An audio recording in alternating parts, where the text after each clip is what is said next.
Hello, and welcome to another episode of Myths and Stories, a Destiny 2 lore podcast. We are continuing our adventures with the fire team known as the Kentarch-3 within the Garden of Salvation, or the Black Garden. Um, in our last episode, we left on a bit of a cliffhanger where the members of the Kentarch had gotten into the garden. We learned that one of the members, Rakana, was a part of a group called the Crypt- Cryptophins, I believe, something like that. I don't have it in front of me, and now I've forgotten it because I'm terrible like We that. are bad at names, Uh, Myth. I'm gonna call it a cryptomancer though, because that sounds really cool. that does sound cool. But regardless, she was a part of this group that had the ability to see the future in their dreams, and then acted on that information. And so they were in the garden to try and discover the source of the Black Garden, essentially. Um, they arrived. They, uh, you know, were looking out for Vex, and as they all kind of came together, it became very clear right away that Rakana being the warlock, and Lisbon 13, who is the hunter, were in a relationship. Uh, and Yardrum, the Titan, I knew about this, and his ghost seemed to imply that it expected him to be jealous, but I don't think that was the case necessarily.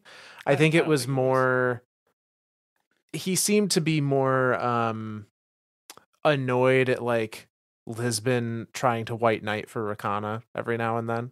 It almost seemed Uh like he was more annoyed that like his ghost like wanted him to be jealous. yeah, it was kind of a odd conversation Like he of doesn't see himself as the third wheel, but like his ghost no. sees him as the third wheel, and he's Almost, yeah. and he's just like, "What? We're just adventurers. Like, shut up. It's fine."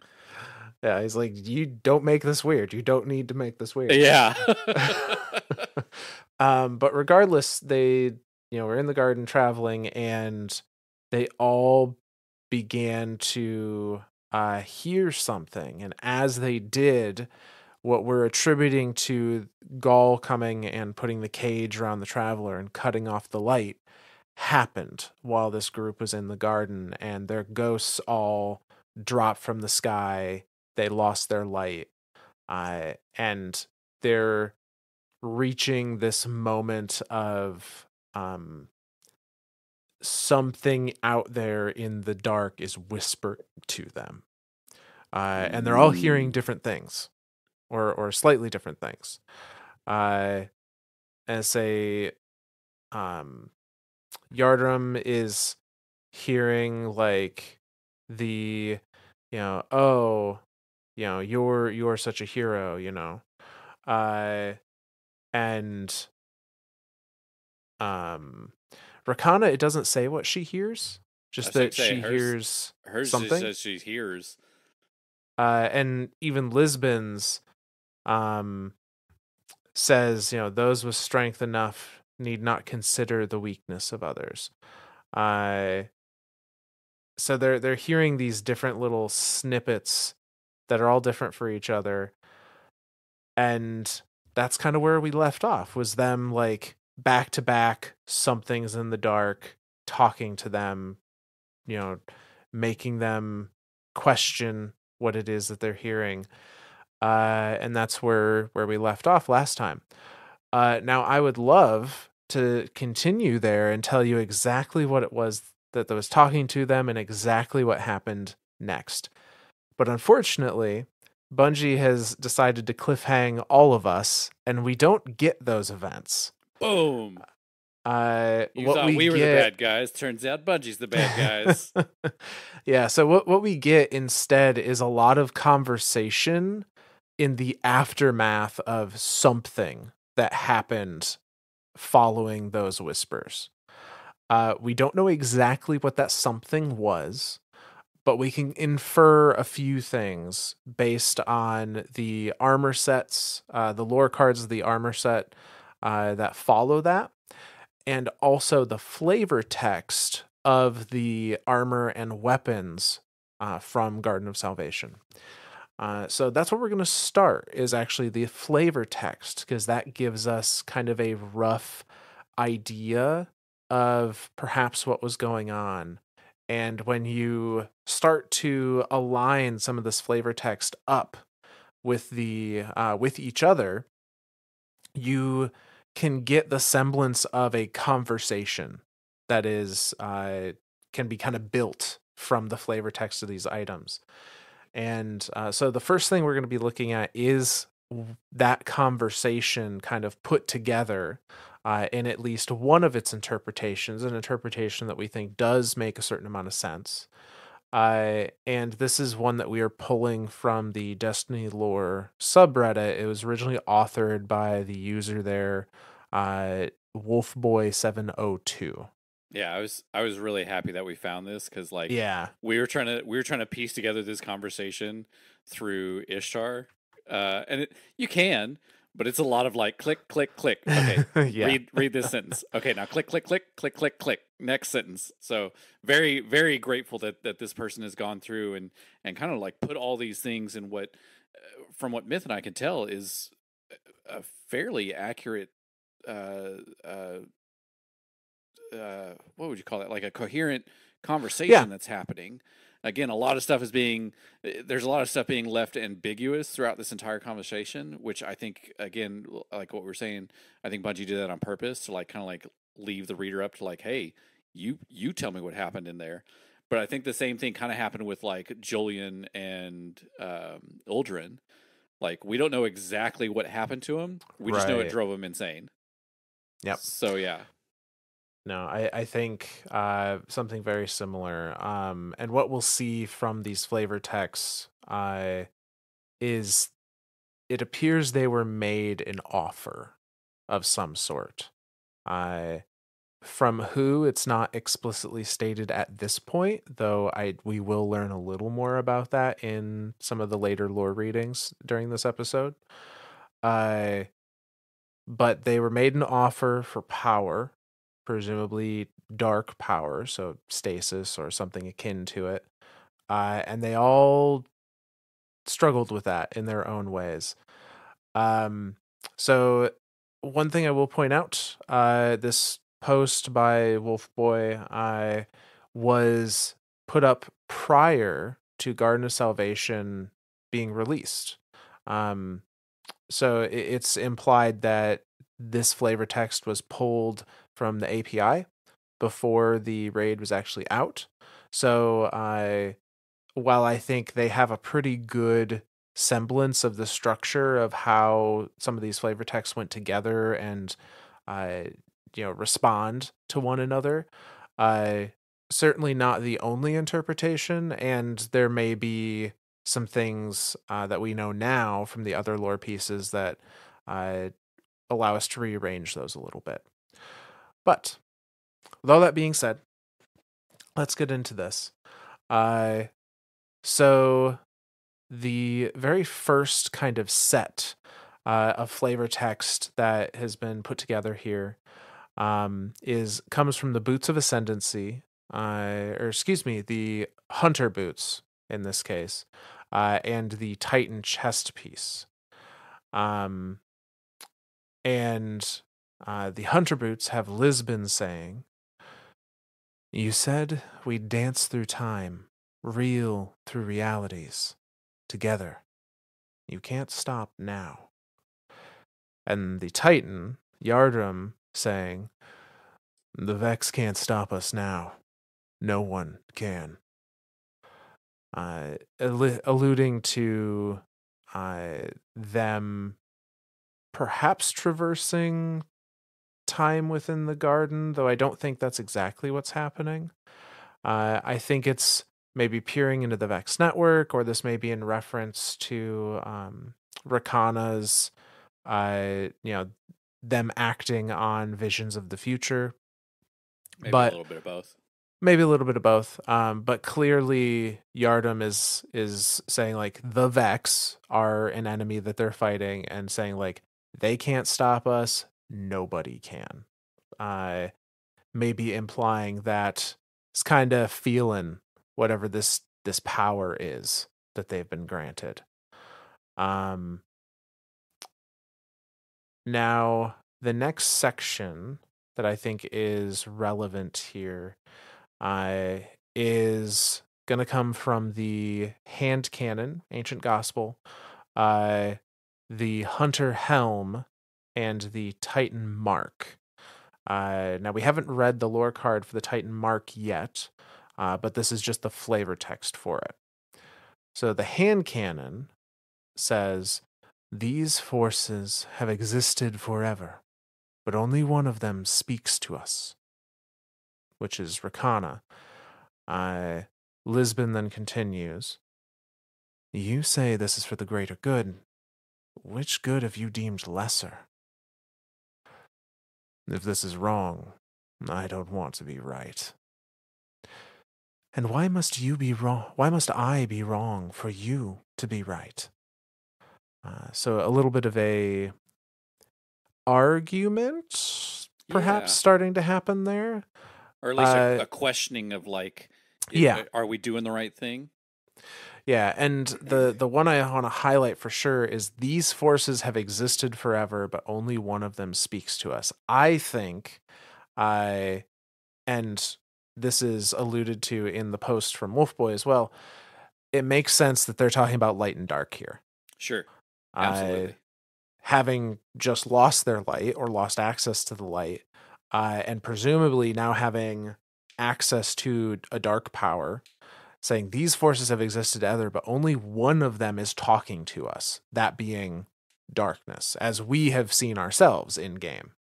Uh, the witness or whomever is heralding dark has reached out directly and, made offers of a sort. And it seems like perhaps they have gotten the same thing here. Sure. And again, as far as timeline, uh, we're thinking that this is pre, possibly, well, I think pre Forsaken. Guaranteed to be pre-forsaken based on later lore cards. Well, and because the blip that happens, that they lose their light. Right. So like this is presumably right Likely during the Red around. War. Yeah.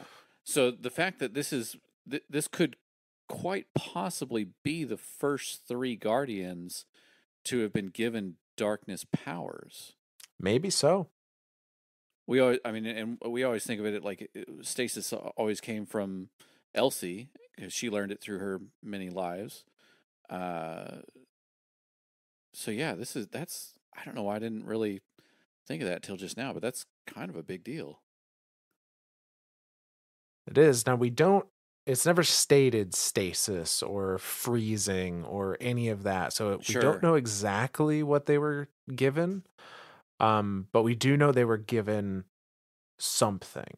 sure, I We can see in another one of the sections here, I from the Zealot's Reward, the Warlock gauntlets, the Hunter gauntlets, and the Titan helm.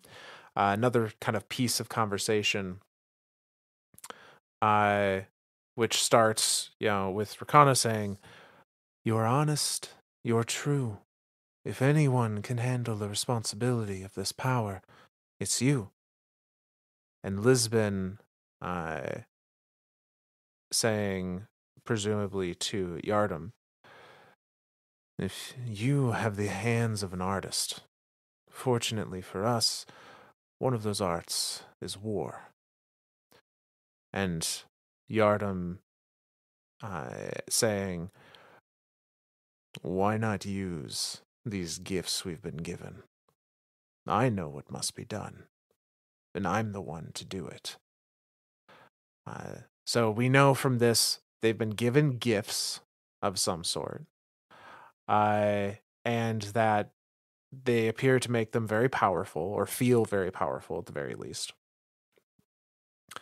Uh, and at least Rakana is seeing the acceptance of this power as a responsibility. Um, Yeah. and we see a little more of that, presumably after using these powers on the Titan gauntlets. Yardam is saying, "Did you see that? Do you see what I can do?" And then Rakana on the Sacred Providence pulse rifle, stating, "These gifts were not made for us, but we were meant to have them." So again, I definitely gifts, still think power, referencing power. Yeah, yeah, yeah. yeah. Uh, so there's an implication here that they have been gifted with something, presumably of the dark, and they are feeling how powerful it is allowing them to be, or Yardam at the very least seems to be very gung ho about how powerful it is making him. Uh, and there are some other flavor text entries.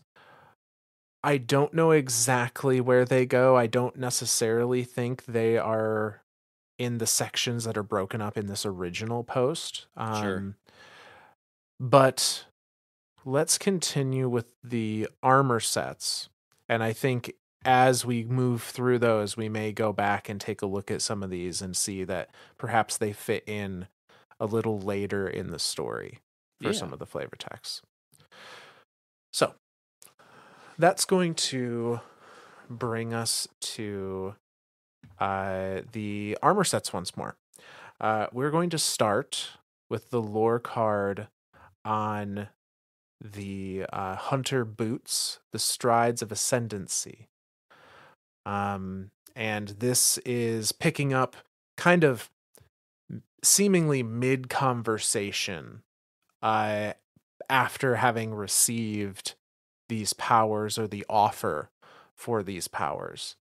And you can see that they are not all of the same mind in regards to this. So, uh, strides of ascendancy start with Lisbon, and they go like this. We didn't come here for this. Lisbon 13 was convinced. Of course not. Who could have predicted it? Rakana's reply was quick. But now, with all that's happened, does it matter what our mission was? This is so much more important.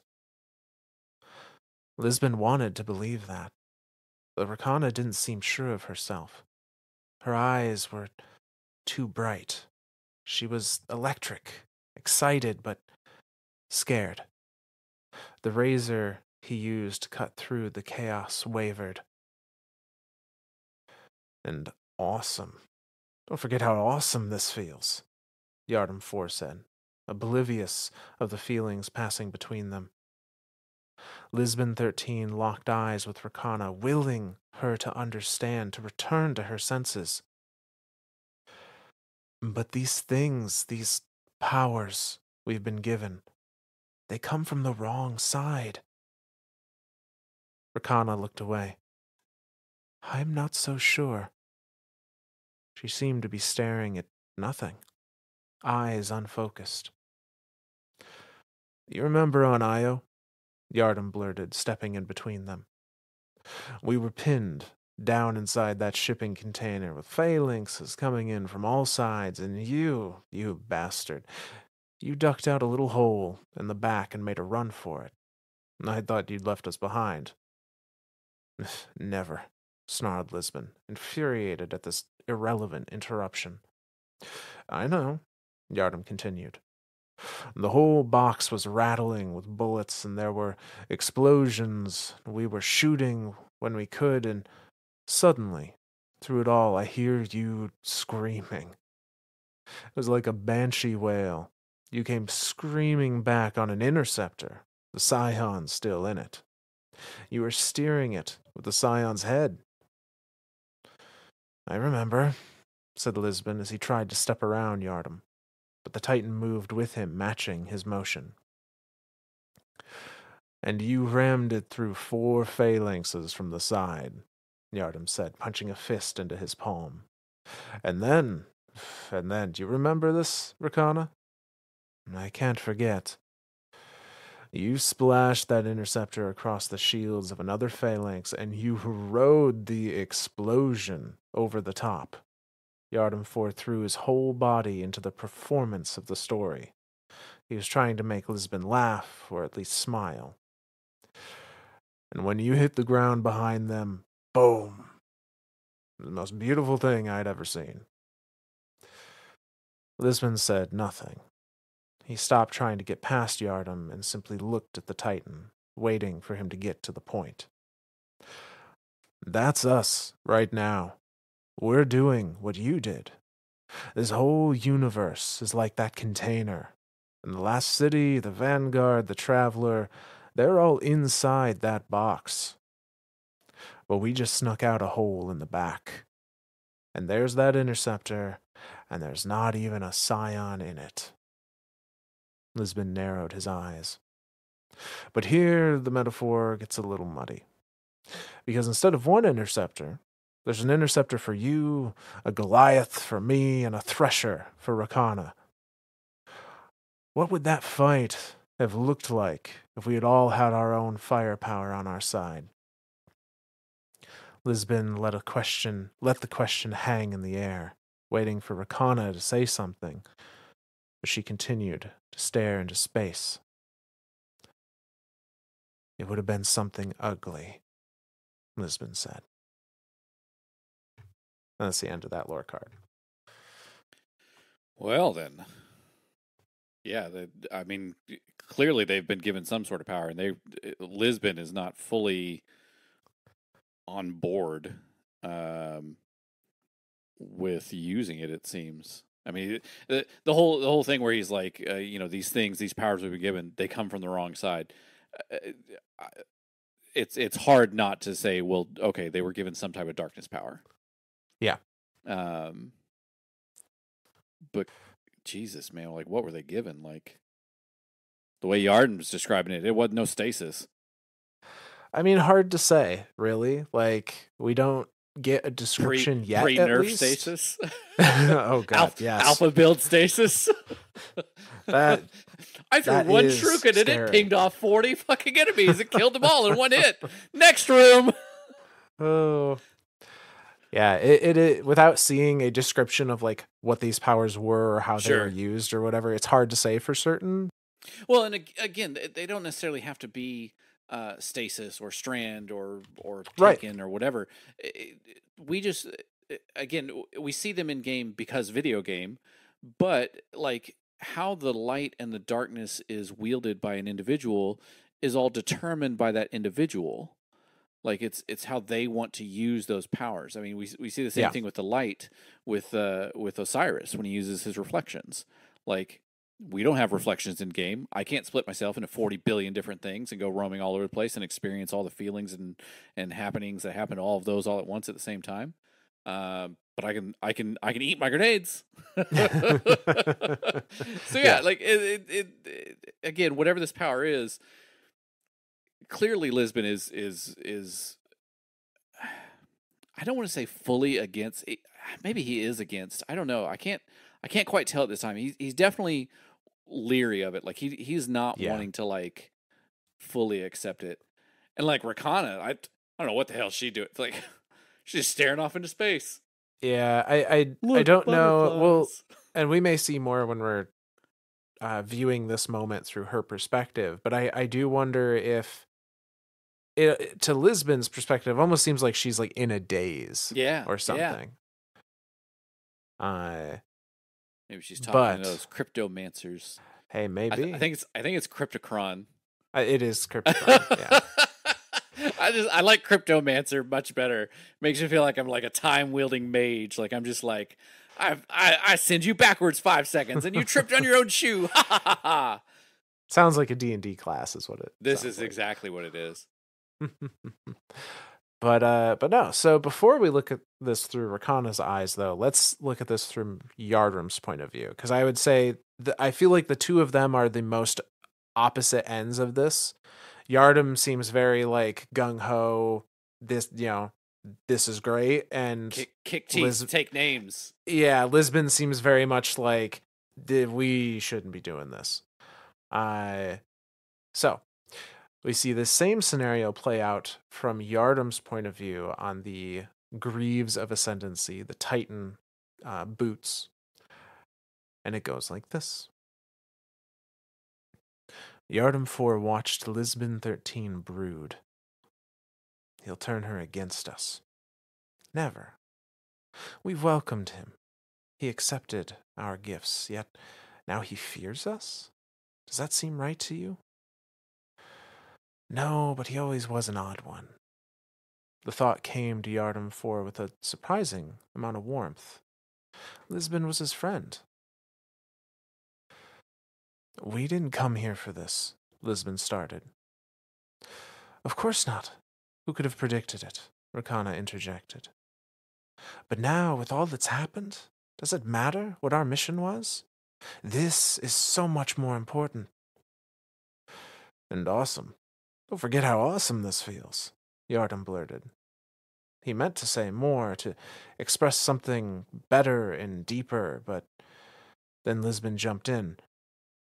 But these things, these powers we've been given, they come from the wrong side. Rakana couldn't look at him. I'm not so sure. How could she not be certain? What difference did it make what side they came from? You remember on Io? Yardam said, stepping forward. We were pinned down inside that shipping container with phalanxes closing in from all sides, and you bastard, you ducked out a little hole in the back and made a run for it. Thought you'd left us behind. Never, Lisbon spat. He means it. That's good.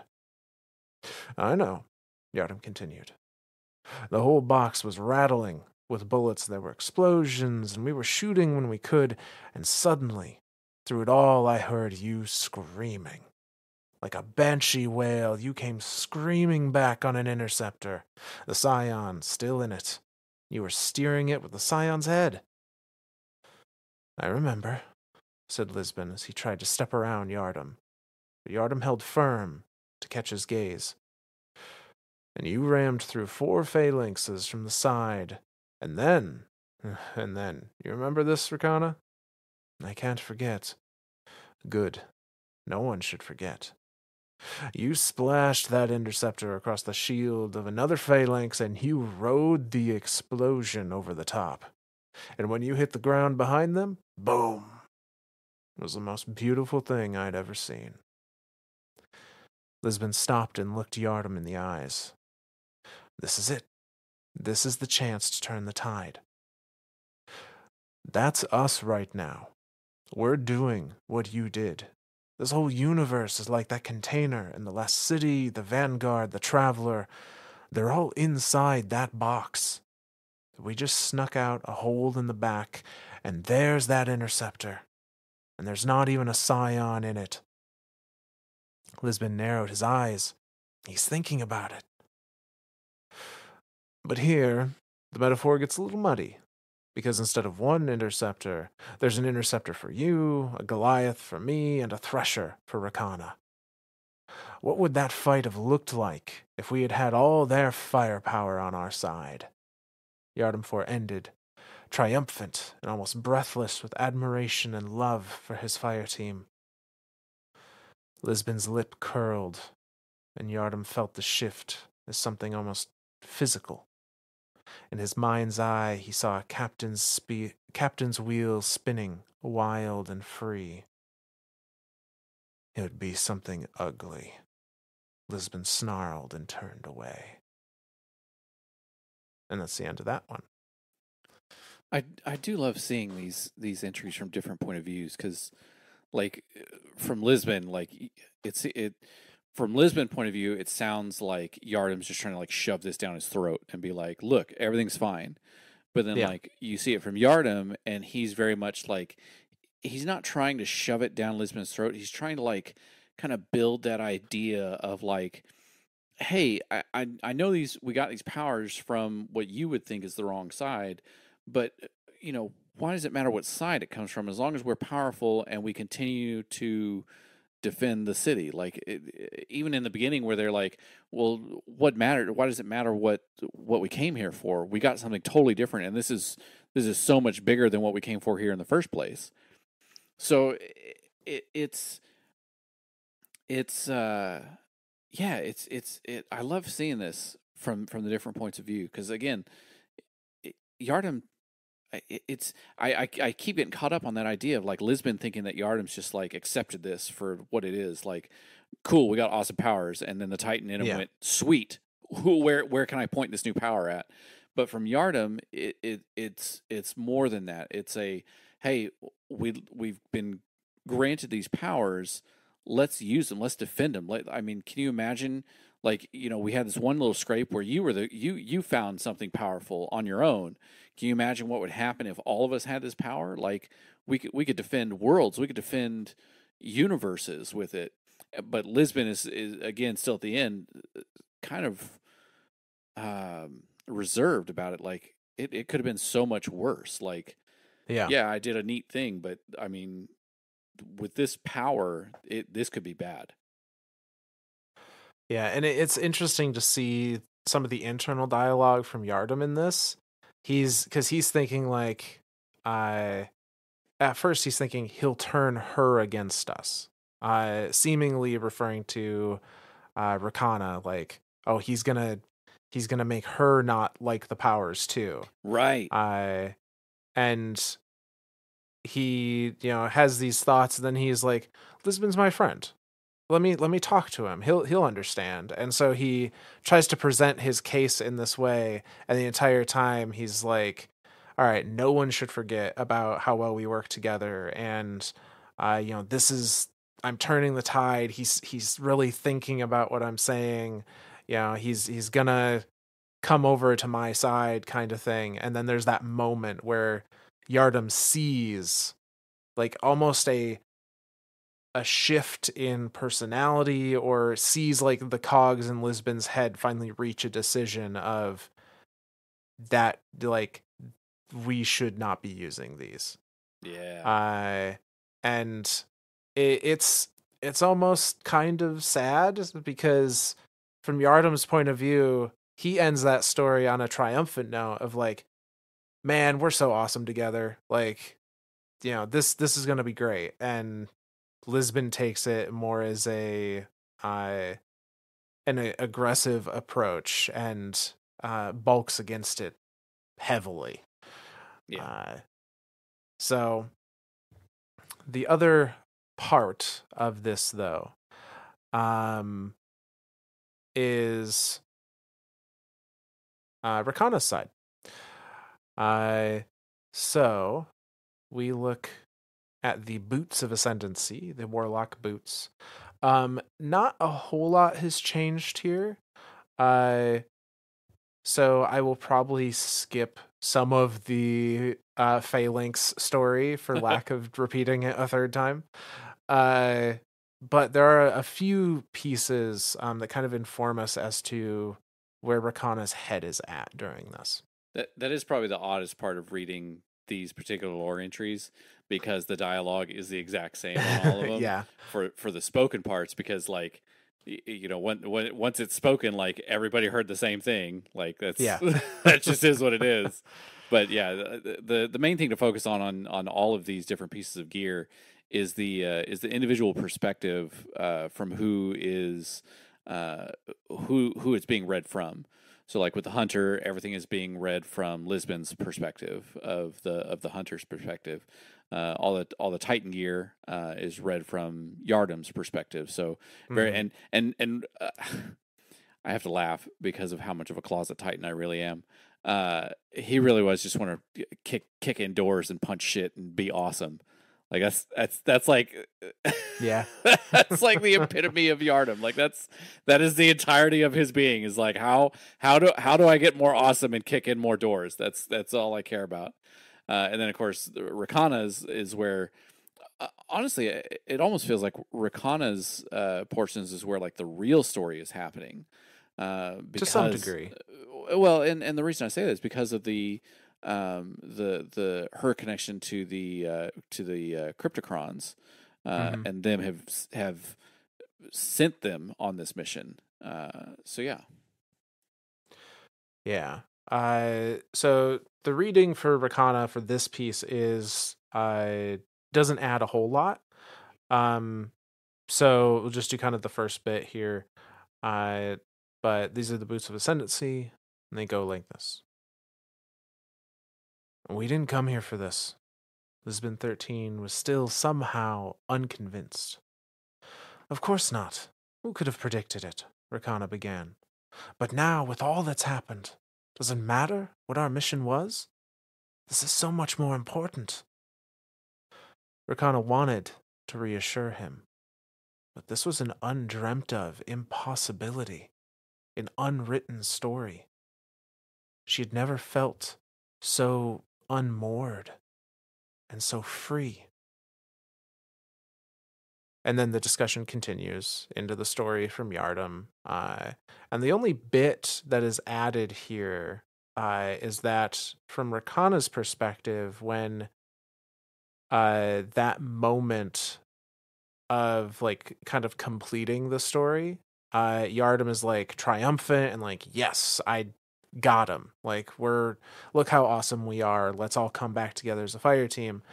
Which Lisbon saw as aggressive. And from Rakana's point of view, she doesn't comment on her interpretation of the emotions coming from Yardam, but she comments just saying, uh, Lisbon 13 said nothing. It was as if the story had shut him down. So from her point of view, it like Lisbon almost saw that story as like depressing or not a moment to go back and relive in triumph because it sure, was a moment they all nearly died. yeah, yeah, So, uh, we have some some contingencies here within the group where Lisbon is kind of like solidified himself as this is not something we should have. yep, And Yardam is very like, look at how awesome this is. Look at how much we could do with this. Um, and Rakana is kind of leaning more towards that, more towards like she come from the Cryptocrons, like to them, the future is a known quantity. yeah, Like that is something that has always just been they know how the story ends, at least to certain pieces of it. And for her, like this is in she's in unknown territory, which has never happened before. Like she's only ever been on missions where she knew what the outcome was going to be because someone had dreamed of it before. yeah, And now it's this, oh, this wasn't supposed to happen. This isn't like anything that we knew about. And with that comes a sense of freedom, yeah, yeah. a sense of like, oh, it's not written in stone. Kind of like I changes your whole life perspective if that's like right.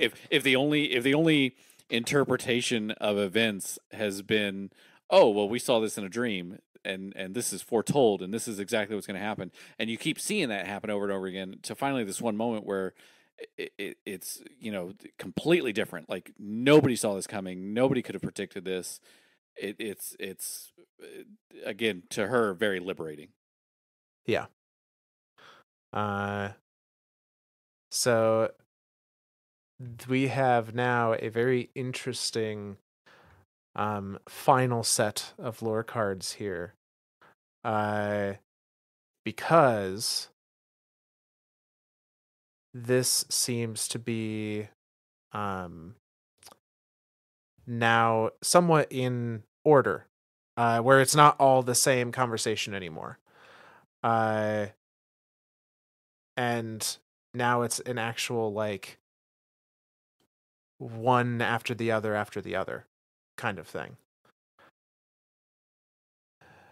So we have a uh, we're gonna start with the warlock bond because I believe that's the beginning of this. Um, so this Changing is it the up on me. I had everything pulled up in order. Now I gotta find the new one. now you gotta find the new one. It's Temptation's Bond is this one. Uh, but this, like I said, it kind of goes in order, which is outside of what the other ones have done. So Temptation's Bond starts this off, and they are now no longer um in a conversation. They they are now in a fight with each other. Oh, Uh, these aggressive negotiations yeah, yeah. with uh, bullets. um. So and say, and actually, as I'm looking at this, I think maybe this does start with the hunter cloak. It's hard to. I'm trying to piece together, like based on dialogue and context Yeah. clues, which one came first. Well, and that's Um. it's I don't know why I didn't think of this like as we were reading this. All of these pieces are coming from a set of gear that comes from the Garden of Salvation. Mhm. So it almost to me seems like some of this stuff could be out of order. Like Maybe so. something with the Vex network has caused it to like push itself one way or another to like genuinely have this set of confusion about it. And Um, they are all very like vexified as far as yeah, visually the armor is. there's all sorts of little like all the little Vex symbols and stuff, and then the little digital stuff flying across the top of it. Yeah, it. I feel like this has been vexified. Like all of this story has been vexified and digitized, and now it's like. And again, we know this about from our Vex series. Vex don't see time. Like it's not a thing to them. If something happens now, it happens instantaneously throughout all of the Vex history and future. So yeah, Yeah, it's interesting to see this happening now with the gear itself. it does, or it is. So yeah, it does start with Temptations Bond, as best I can tell. So we're gonna begin there. So without further ado, it goes like this. He said he'd always trust me, Rakana mumbled. Her ears were still ringing.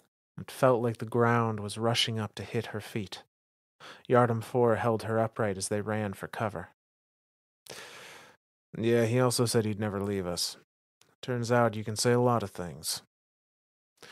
In the shelter of an overhang, she allowed Yardam to lean her back against a wall of stone. She was surrounded by an exuberance of red blossoms. Their simple, sweet scent mixed with a complex cologne of cordite, ozone, sweat, and blood. She closed her eyes, and when she opened them, Yardam 4 was inches away from her face, peering into her eyes, inspecting her, weighing what reserves she had left. You still with me? He. He hasn't. What? Left us. Yardam 4 stepped back and scanned their surroundings. No, I guess not. He winged those goblins so they'd rush us. Yes, he's flushing us out. It worked. Rakana pushed herself free of the flowers and Yardam. She began an inventory of her ammo. He doesn't have eyes on us now, or he'd take a shot. Rakana wanted to argue against the logic, but she said nothing. He knows we're making our way to the gate.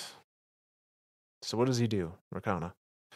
Does he get ahead of us to block us, or hit us from behind when we're not looking?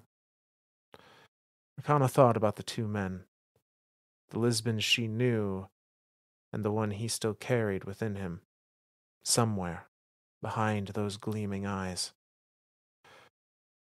Rakana could really use that brain of yours right now. And this isn't it. What?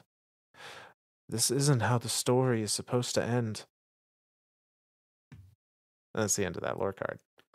Hard to live life when you've known every action and series of events and consequences of everything. Everything's just been laid out in front of you, and then all of a sudden, right turn.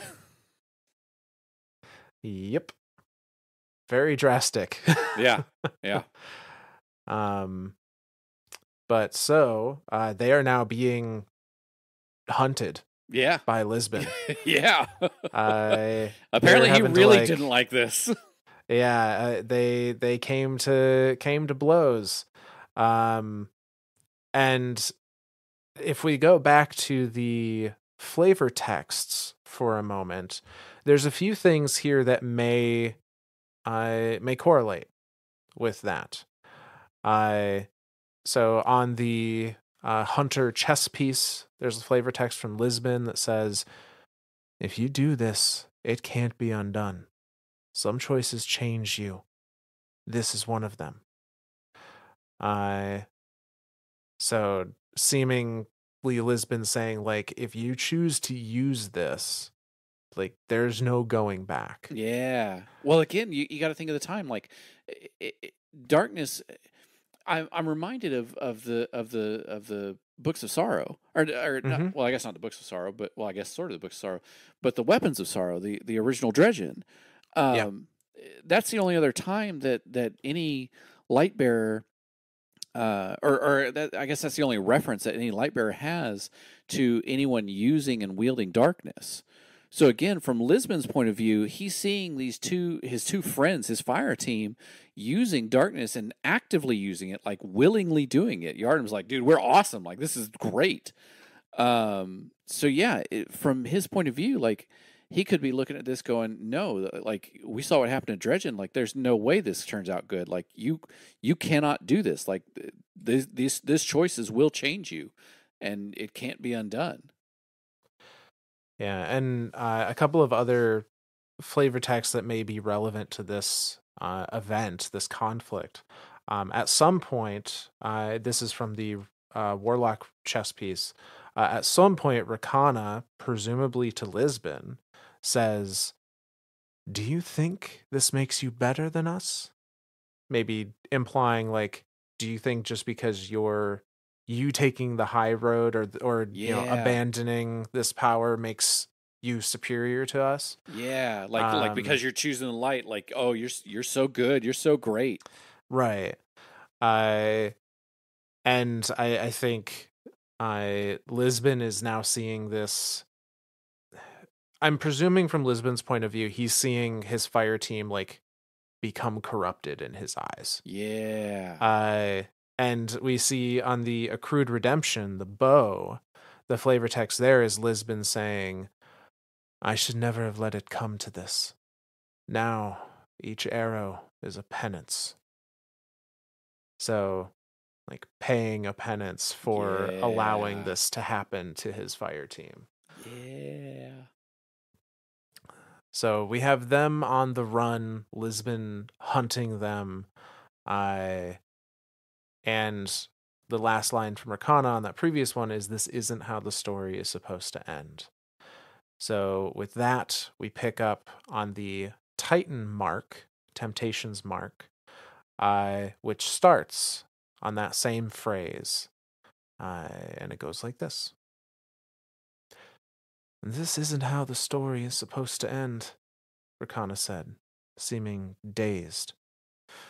"It's not over yet. We'll win this." Rakana didn't look convinced. Yardam changed his tactic. "Listen, Lisbon's been holding back. He's afraid to use his new powers.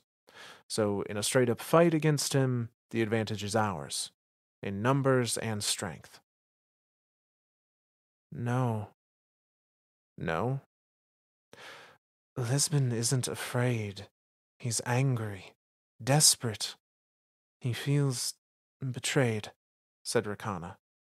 She was clear eyed again, scanning their surroundings for signs of another ambush.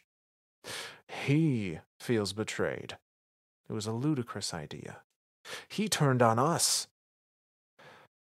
"Yes, but it's because he doesn't see us as friends anymore." "Well, he's got that part right. How'd he get so twisted? We all took the deal, and look at us now." Rakana did look at herself. and then at him. Did we do the right thing? Rakana was doubting herself. It was disorientating. He had to get her to focus. Of course we did. And we're going to return to the city and share what we've learned with your order. But first we have to make it out of the Black Garden. Listen, we don't have to fight Lisbon, but if we're going to avoid a showdown, we gotta know what he's planning. Rakana nodded. Okay. So does he hit us from behind or block us? Should we expect more Vex to get funneled towards us? Rakana closed her eyes. Her breathing slowed. Yardam 4 kept an eye on their surroundings, but he glanced back at Rakana often to see the flicker of REM in her eyelids. After a few moments, Rakana's breath quickened. She opened her eyes. It's no use. There are too many possible threads to plot our path. It's okay. We'll go where the wind blows us, Yardam mumbled. What? I said, we'll chart our own course. We'll write our story as we live it. Yardam put on a smile he didn't feel, and Rakana pretended she had not heard what he had first said. And that's the end of that entry. Well, shit. Shit. I think Lisbon might be a better shot than they are. Maybe a better tactician. I don't know. I think Lisbon might be a better tactician than they are. He's kind of, like, the way this is reading out, like, he's kind of fucking with them. I think he knows. Yeah, he's like funneling Vex towards them to flush them out of area. I mean, he is the hunter, right? Yeah, like, okay, yeah. I'll give you that. He's not the shield. He's not the Titan shield that stands in front of anything, or apparently goes wherever the wind takes him. Like, yeah, I still feel like that's very Titan-y, right? Like that's still just like what do we do in this situation? I don't fucking know. What do you want to do? Like, there's no plan. It's just like shoot shit, don't die. Full stop. That's the end of my thinking process. Damn, I may be a Titan myth. Maybe. I think I might be. Shit. But we have this interesting a couple of points here with this one. Yardam seems to imply they all took the deal. They all have this power, whatever it is. Yep. So that begs the question, are they corrupted or is Lisbon? Like, well, shit. Is Lisbon been pushed to this unnatural conclusion? Like, is he feel betrayed because something has happened to him, or are these two the ones that are gone off the deep end and Lisbon's trying to correct that? I don't know that we. Now that you say it that way, no, like shit. Okay, in my mind, shit, myth. All right, okay. Let me assess the situation here. Okay, in my mind, the three of them have taken this deal and have been given powers of darkness. Lisbon is like, I don't think that's the right thing to do, is to use these powers. Whereas Yardam, throughout all these entries, Yardam's very much been like gung ho about it. Like, no, this is great. This is awesome. This will help us push back the darkness. Like, this will help us save the city, save the traveler, save everything. Let's go show Rakana's order this new power, and they can start teaching it to everyone. So no, I don't think Lisbon's the twisted one. I think Lisbon. Oh, maybe. I mean, all I'm saying is we have seen other people go off the deep end a bit with Shayura. Yeah, Shayura was very like darkness bad, light good, and her fire team used stasis and that fucking drove her over the deep end. Yeah, like it fucking broke her. So is it a similar scenario, like or like Lisbon seeing these people that have been part of his life, his I mean, in Destiny, I feel like a fire team is a family. Like, every time we see these fire teams, I mean, we look at like Eris Morn's fire team, like they were a family, like they were together through everything, and to see your family members like so easily like just adopt a new lifestyle essentially almost overnight, or instantaneous, like it would be jarring to a lot. And so maybe you're right, maybe that is like Lisbon's feeling betrayed, like oh my god, like why would you guys do this, like no, light's good, like we can't use this stuff. Mm-hmm. Like how are you accepting this so easily, like yeah, no, maybe it did break Lisbon. Maybe he was just like, well, I have to stop darkness. Like I have to stop it. Like oh shit, identical to Tayura. Yeah, no, I'm Yeah. following your thread now. Yeah, and maybe that's not the case. Maybe it truly is that like he's the only one in his sane mind, and the other two have, are delusional. Who Sure. knows? But the fact that we don't know, like, just leads to that turmoil of like this fire team is crumbling, and there isn't a See, and clear that's right and wrong side. to me. I think that's still, again, thinking forward in time. That still means a lot to me. Uh, the idea of Elsie taking up the mantle of like, hey, people are going to use this power. Someone has to be there to guide them. If we have a bunch of guardians out there willy nilly just picking up darkness and just doing whatever Mm-hmm. with it, it's going to go to their head. We've seen this happen with the Dredgen, with here with Kentarch-3. Like somebody has to be there to lead them. And I mean, to me, it's almost like it doesn't matter who the leader is, and I almost think that's almost what Elsie thinks too. It's just as Yeah. long as somebody is there to guide them. So that, and I think that's why we have people like Elsie guiding us through stasis and Osiris guiding us through Strand. Like Right. you have to have somebody there to like, hey, let's approach this logically. Let's not just like go ape shit with this day one. Let's kind of like work through this and think through this. Let's, what are the goods, what are the bads, what are the pros, what are the cons, can I use this to help the city, is this going to hurt me in some sort of way, like yeah, to kind of approach it from multiple points of view. That's, I mean, that's the best way you can do it with any type of new power like that. Right. And especially when all of the darkness powers we know now are related to some kind of psychic energy, or like they're controlled by your perspective and mentality. Dude, that is like, And that's dangerous. That's that. right. And I think that's the key there, is because these darkness abilities are linked to consciousness, right? Like linked to memory or perception or ideas. Like those things are not concrete. Like like Right. like like the way electromagnets with arc, right? Electromagnet uh electromagnetic energy is a concrete thing. Like I can induce a wave into, I can induce a magnetic wave into something that'll create an electrical wave as a consequence of it, and vice versa. And I can adjust the magnitude and all of that, and it's gonna, I can predict exactly how it's going to affect the outcome. Again, the gray area is the gravity one, but even with void, but even that is still calculable. Like everything about the light powers is something calculable. Yeah, like Um, that is a concrete force that has a yeah, certain number, like there are expectations on how it works, and it always works the same way.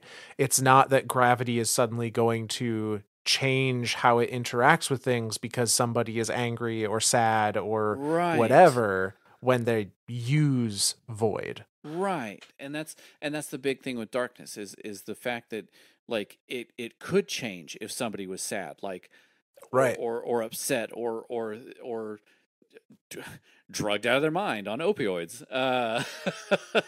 Like because it is a psychic thing, like it can be very dangerous. Yeah, so hard to say who's like in the right in this conflict. Um but it could be either or, honestly. Yeah. Or neither. They could all be under some level of influence that's pitting them against each other. This could all be a game being played by the Vex, I mean, maybe. or darkness, or both. Yeah. It's all just a Uh, simulation. None of it's real. yeah. I don't think that's the case. Not in this instance, at least. Oh shit! Would that just be fucked up? We get to the end of this, and they all wake up in a bed, and they're like, "What the hell was that?" And Ikora is just standing over them. They're like, "You were dreaming. Please stop." So, but yes, these two are on the run. Rakana is still kind of like coming to terms with the fact that Lisbon is treating them as enemies now. Yardam is trying to like get her focused again and be like, what would he do? What would he do? And she tries to dream the future right there to see like what is the way that they escape. And there's just too many possibilities. There's too much to try and sift through. She can't tell what is the one way that will let them escape, or one of the one ways that'll let them escape. I think that's a byproduct of them being in the garden. Oh, yes, Just because the definitely. garden is that place of possibility, that place of endless what ifs, and it's definitely messing with whatever power she has. Yeah. So we now are going to look at the Hunter Cloak, uh, the Cloak of Temptation, which is continuing this from Lisbon's point of view. He has now tracked them down, and they're at a confrontation. And this one goes like this. Lisbon 13 leaned hard against the boulder and reloaded. I didn't want this. He leapt up as the grenade he'd been expecting landed. Shots tore through brush and kicked up stone on the other side of the boulder, but he was already moving up the slope, using the grenade's explosion to cover his movement. A quick peek from his new vantage point revealed no sign of them downslope. A day ago, they would have taken the bait. Yardam would have run up and made a shield to cover Rakana. Then she would have jumped over it to land behind the boulder, a comet of energy that would meteor down to finish him off. He had taught them to be more patient. And what did you want? Yardam called from about 3 o'clock, moving to Lisbon's right, but it could have been a feint. You accepted. What did it offer you? From farther to the right, it hadn't been a feint. Lisbon threw a grenade where he knew Yarnum would be, and then turned. Rakana stood a few feet away. She'd crept up while he was focused on Yardum. She'd probably been on the move since before he'd spoken. It was what he would have done. He almost smiled. Her fists glimmered and quaked with an unfamiliar power. She only had to release her grip, and that energy would rip through him, burning without fire. It offered me what I most desired, but in the end, it could never give it to me. It could only take it away. And Lisbon lifted his gleaming eyes to meet Rakana's cobalt gaze and raised divinity. And that's the end of that one. Suddenly, Divinity Bitch ain't looking like such a bad title, is it? Now everybody's gonna run around with Divinity shooting people's eyes out and shit. Holy Yeah. shit. What the hell? All right, well, I'm presuming Rakana's dead. Seems seems to be the case that this implies, and based on our first episode, we know that Lisbon is in the hidden, though with no knowledge of this event until the altars or reflection. I'm guessing they're the only one that walked out. It's got to be right because I mean you got to think of this. These are three lightless guardians. Like they Right. have no way to res. The light has been shut off from them. So presumably any guardians that died during that time, being the It Red was a final Ward, like death. that was a final death for him. Yeah, yeah. Like yeah, if Jesus man, if Rakana didn't unload on him, she's dead. Yeah. Shit. So it's not necessarily where the story inside the garden ends. So interestingly enough, there is a continuation to this that is found on deep stone crypt armor, specifically the Titan chest piece, the Legacy's Oath plate, that uh, talks about what I'm assuming is kind of the immediate aftermath of him defeating Rakana and Yardam.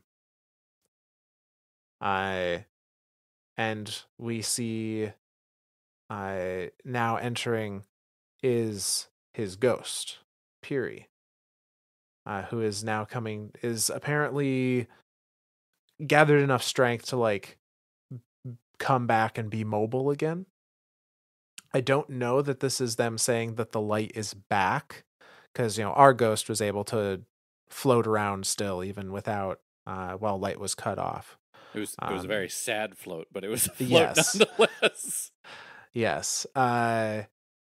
So we have Puri, though we know from the previous one that like this hunt lasted multiple days at least, where he was talking about like, well, 2 days ago they would have charged me, but now they know better. Uh, and so unclear as to how much time has passed, but we continue with the Legacy's Oath plate, and it goes like this: Lisbon 13's ghost Piri quavered. What have we done? What was necessary? Lisbon raised his gun toward her. Was it? Did we really? Whoa! Piri cried and dove away as a beam of energy vaporized the tangle of vines through which she flew. Lisbon realized divinity was too slow. He switched to his hand cannon. Shards of stone from a nearby explosion suddenly battered Piri's shell. She had hoped she could talk her way out of this, but there was no time to think. Just run. Lisbon, Lisbon, please, Piri pleaded. Each word was punctuated by a roar from his gun. She dodged the resulting explosions along the terrain. Honestly, if you want to shoot me, I'll let you. Just stop and tell me why first. The grenade whirled through the air in response. Piri had seen this tactic too many times to be fooled. She zipped toward the falling explosive and sheltered under a shelf of rock. The blast rattled her senses, but Piri didn't have time for them to clear. She sped through the smoking terrain, inches above the ground, knowing Lisbon would be looking for her flight to either side of the drifting cloud. And in an instant, the feet of Lisbon materialized in the smoke before her. She nearly ran into him. How did he do that? She wondered. To think like others and anticipate them. She knew she needed to talk fast. Uh, okay. First things first. You want to destroy me. Got it. But why? What's next? She asked. Lisbon remained silent. Realization dawned. Piri bobbled in the air, shocked by her own conclusion. You. You want the secret to die with you. No, no, no, no, no. You can't kill yourself. You can't, Lisbon. There has to be another way. Lisbon looked up from his ghost through the wafting smoke. She's right. This is not the way. What? Lisbon was not looking at his ghost.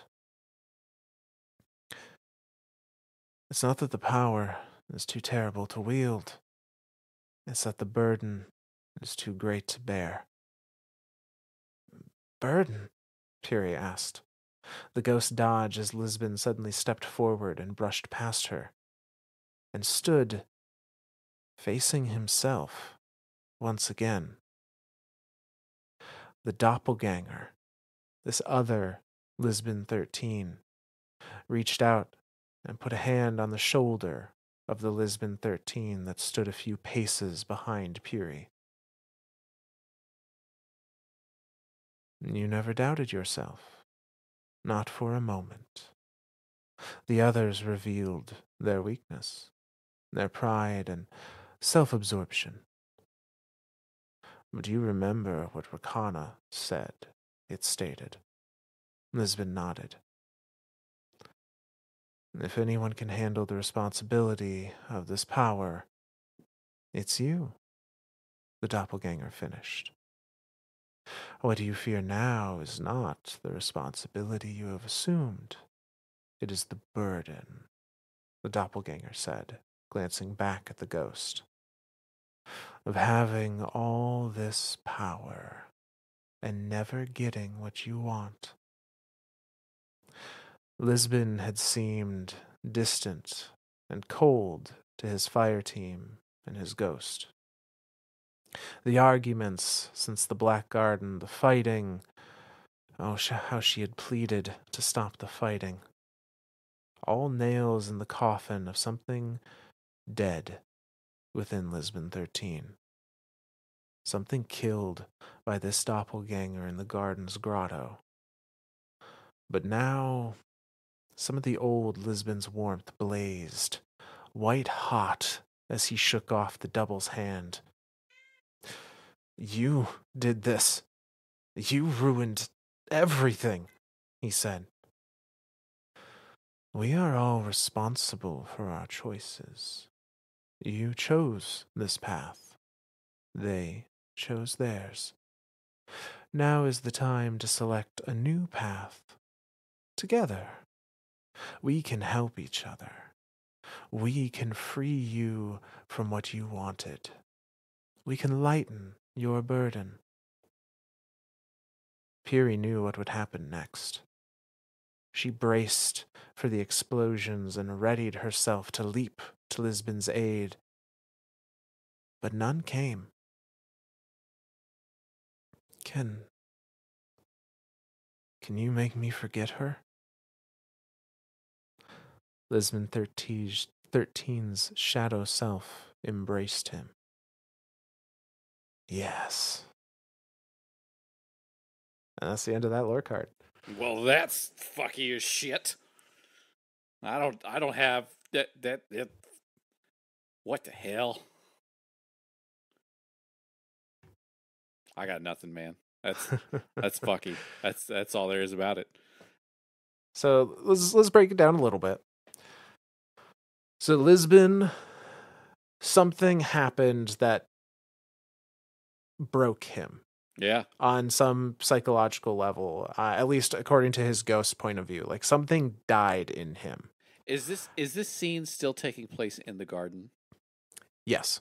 Okay. Or I'm assuming so. That's what I'm assuming. Like I'm trying to get together a timeline. In my head, Lisbon is alone now. Yeah, like his fire team is gone. Yeah, it's just him and his ghost. So I mean, yep. The light could have come back by now. Maybe, I don't know. Like it as you know, we're not given any indication one way or another. But like, he's trying to kill his ghost because he's trying to kill himself. Yeah, is the implication here. Like Jesus, that is dark. That is Myth, that is dark. Holy shit. I mean, it's destiny. Most of it is. You're not wrong. But holy shit, man. So, a couple of things have happened. It seems like because his ghost said again, or described as met his doppelganger again. Yeah. I'm assuming that's who was talking. Yeah. In the previous episode where they all heard different things, they all heard different whispers. That's what it was. They saw doppelgangers of themselves. Yeah, and presumably that's what granted them the power, right? Like that's right. Yeah. That's who, that's who they were given the bargain from, and they accepted the gift from, was this imitation of themselves.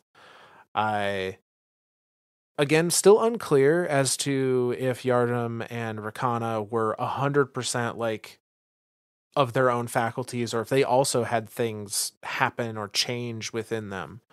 But Lisbon, it seems, something snapped, something Yeah. broke, and it went from, you know, arguments with his fire team to full out firefights with his fire team to eventually the murdering of his fire team. Uh, and one of them being, the person he loved. And now has either realized what he's done or is still on this track of like, what we discovered is so terrible. It cannot be, knowledge of it cannot be allowed to exist. Seems to be where he was coming from. Like, Yeah. because he, That whole idea of Puri, like it dies with me. right, Puri asks like, what have we done? I think probably shortly after the finishing off of his fire team. And even then he says, what was necessary? And then Yeah. immediately starts going for her. So I think his idea is like, we are, my friends and I are all irredeemable. And if they were to take this knowledge outside of this place, it would be the end of everything. And he, through this lens of whatever happened to him when he accepted that power, he has decided that the only way to make sure that knowledge doesn't leave this place is for none of them to leave this place. That's a that's a fucky logic. It's logic, but it's a fucky logic. Yes, violent logic at that. Yeah. But there's this moment where his doppelganger reappears and, makes the offer of like again playing to him like, let's help each other, let's give you what you want. Kind of again the I think pushing him to like go outside, spread this power, show other guardians this power by nature of taking whatever you want with it. Uh and he has this kind of this moment of like waking up almost. Yeah. Of finding that little piece of himself that pushes away at that idea and is like, no, you are the reason for all of this. You are, this terrible thing. I but when given the choice, when given, we can free you from this burden you carry. Puri was expecting another firefight, Yeah. explosions and gunshots and things. But none of that came. Instead, Lisbon turns to this doppelganger and asks, can you make me forget her? Presumably Rakana. Can you take this pain of everything that has happened away by making me forget I ever knew these people? Jesus. And we do know darkness can affect memories. And this doppelganger shadow self says yes, and presumably does just that, which would explain why Lisbon does not have any memories of his fire team until the altar of reflection. Jesus. Jesus. So, uh, we see not from Lisbon's point of view, not from the inside of the garden point of view, actually, but we do see kind of an outsider's perspective on what the official story is that happened to this fire team. Uh, that coming from the Never Live It Down ship. Uh, and this is a conversation between the Vanguard, the original to us Vanguard as we knew them, uh, which is why this is 100% pre-Forsaken, because Cade is a part of this. But they're discussing what happened to this Kentarch fire team and kind of what the official story is. Uh, and so we see that in this lore card, which goes like this. He's late, Zavala said. Zavala, Ikora said. Again. Cade has his methods. His habits, you mean. They get results. The hunters and fire teams Cade marshals would not be as effective under your command, and you know it, Zavala. Yes, well, I just wish he'd exercise a little more. Who needs to exercise more? Maybe it's me, because that was a lot of stairs. Cade, I take it you had enough time to put together a report of your scout's findings? Report. I didn't even bring a pencil. Cade, you know how important this is. The Kentarch-3 harbored a cryptocron. They're warlocks, Zavala. Fellow guardians, not a disease. And yet, you agreed to dismantle the Order and banish them from the city. After Osiris's exile, it had to be done, but they are still guardians. Oh boy, Mom and Dad are fighting again. Hey, folks, how about I just give my report and you two can argue about this later? Very well. Fine. Right. So their ship crashed after passing through the gate. From signs on the ground, their little Black Garden adventure didn't go so well after that. Huge Vex resistance, but then it looks like they turned on each other as they ran back to the gate. Turned on each other? Are you certain? Zavala, they fought Vex for sure, but that last fight? Just 3 Guardians. 2 against 1. I put my best team on this. Well, second best. But they're really good. So what did they find? The fight went up a hill. One of them had the high ground. Lisbon. Seems like it. It took a lot of guts to charge a good sniper like him, especially without ghosts. Without ghosts? Yeah, pieces of 2 ghosts were found near the entrance to the undergrowth, a few clicks away. The battle started that far away. Not so clear. It doesn't look like the actual scrap started until they got well away from there. Okay, this doesn't make much sense. Oh, I know. Want to hear the weirdest part? Go on. No bodies. Spooky, right? Your second best team, you said. And that's the end of that lore card. Yeah. I am excited. Oh, not so long a wait now for Cade. I am excited.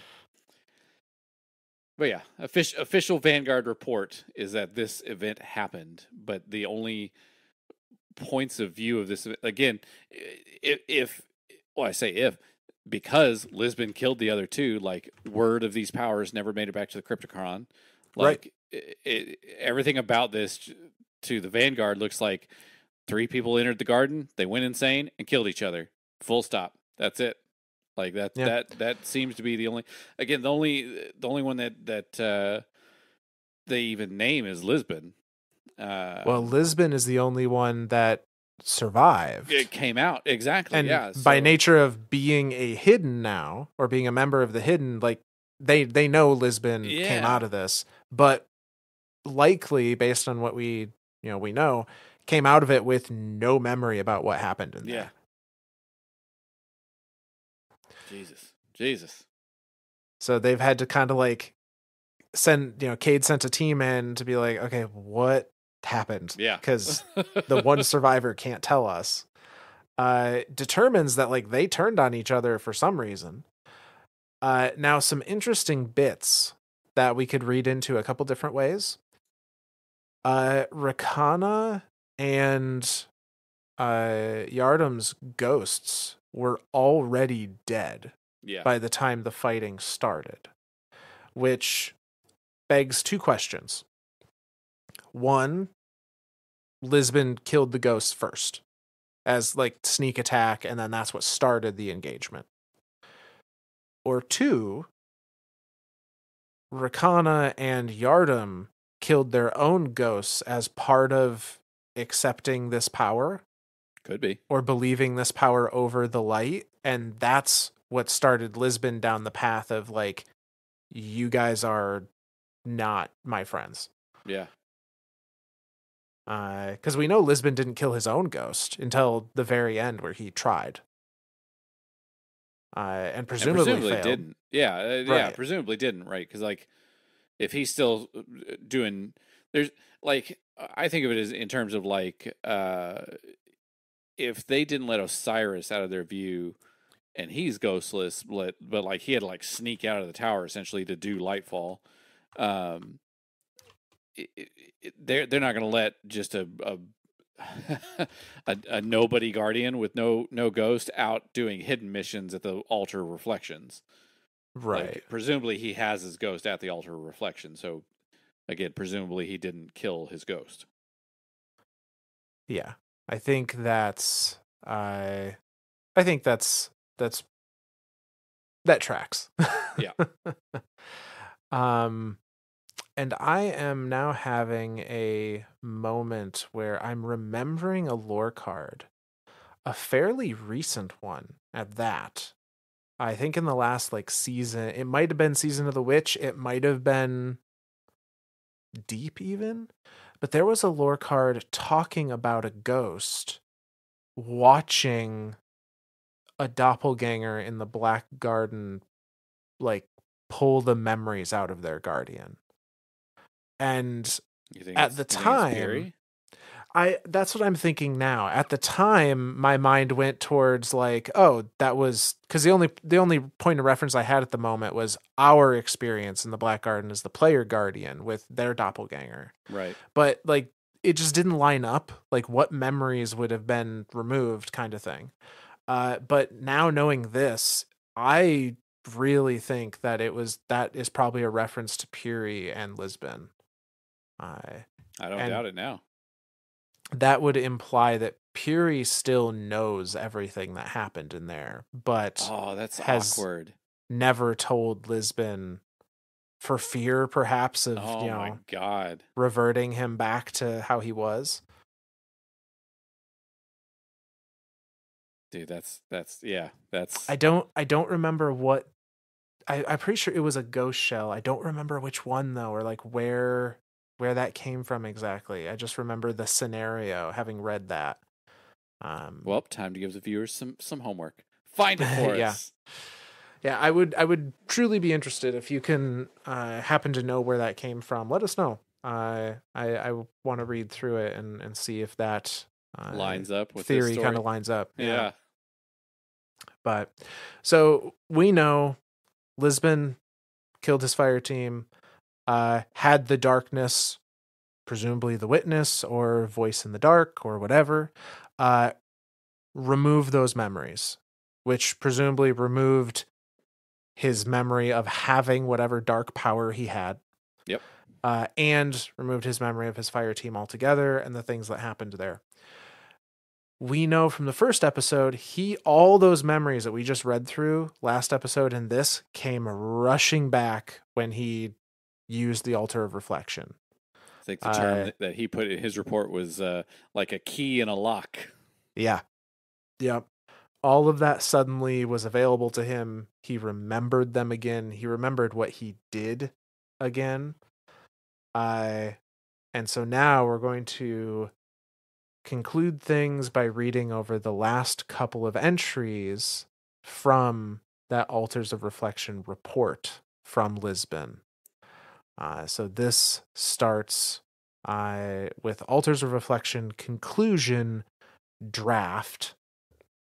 And this is all in the Mnemosyne lore book. It's not So, it's not monomonom. it is not, no.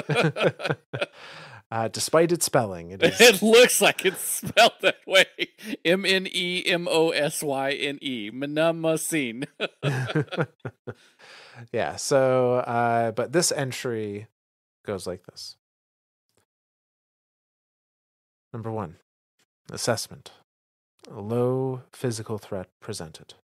Despite the known involvement of VIP 7282, that's Savathun, there is no direct contact here.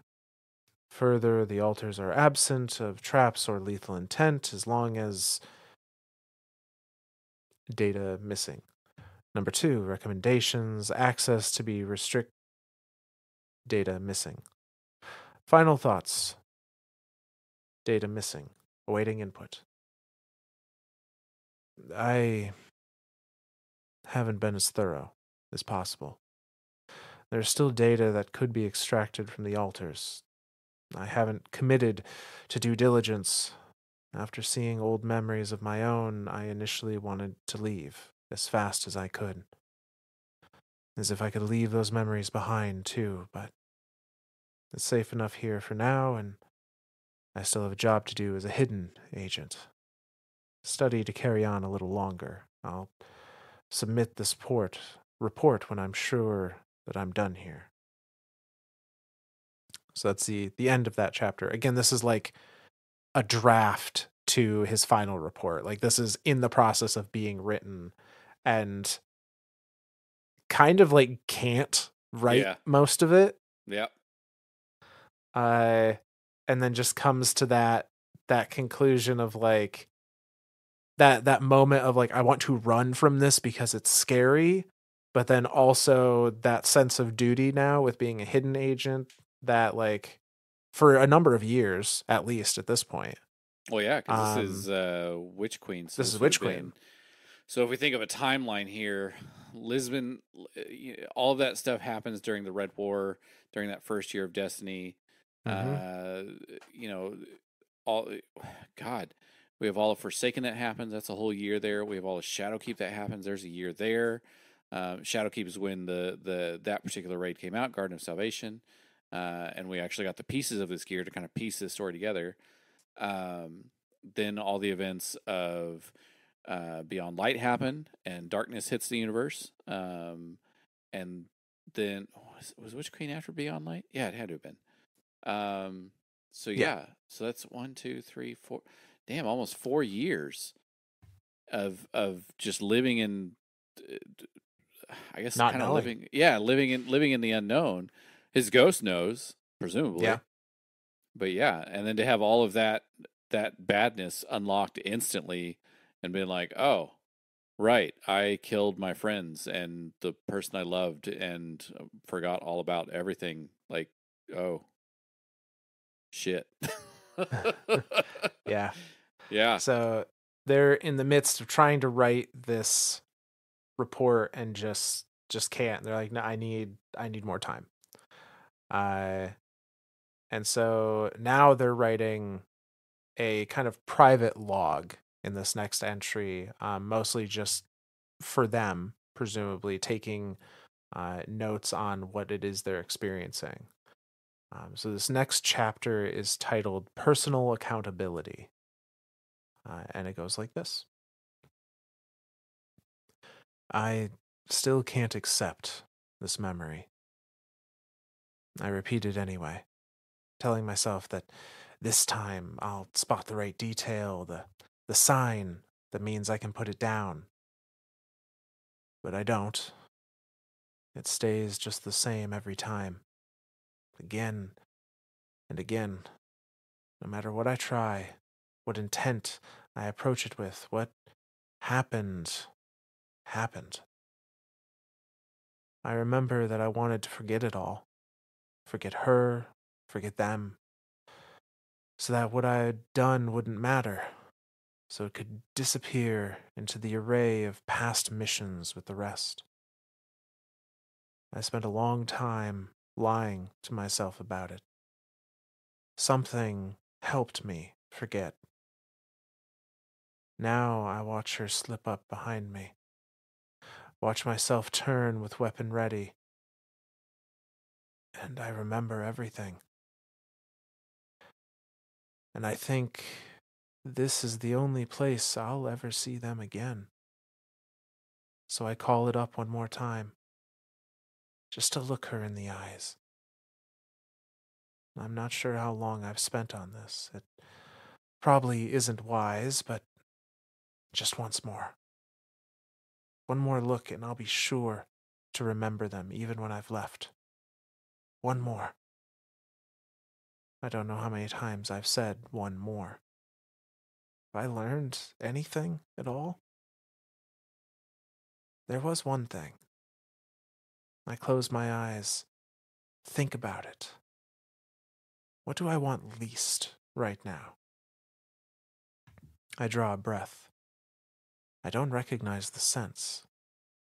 I remember again when I last came here, when I thought not of accessing memories, but instead of the architecture and how it directed us inward.